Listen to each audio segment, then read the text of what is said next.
Welcome to Luca is a Billionaire, where the only thing I invest in is your answers. You start by preparing Bluestacks and your keyboard so mapping works reliably. First, make sure Bluestacks is up to date and virtualization is enabled.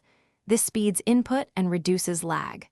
Next, connect your keyboard or confirm a Bluetooth keyboard is paired, then set the correct input language. Once done, launch the game and press Ctrl plus Shift plus it to open Advanced Game Controls, which is where you'll begin placing key bindings and configuring behavior for in-game actions. Now you map keys and fine-tune control behavior so gameplay feels native.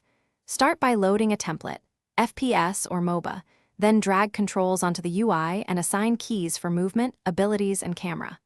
Make sure to change key types, use hold for sustained actions, and tap for single triggers. Adjust sensitivity on virtual sticks and enable key repeat where needed. If you need multi-step actions, record a macro or combo, then test those bindings in a non-critical match to verify timing and accuracy. Finish by saving and securing your control setup so you don't lose changes. Save the profile, link it to the specific game, and export a backup to restore quickly later.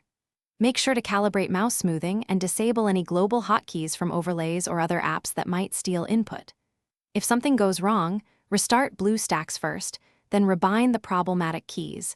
Update your keyboard drivers, and test a different keyboard or USB port. That single troubleshooting step resolves most mapping failures. Thanks for watching and please subscribe. It's the best investment you'll ever make.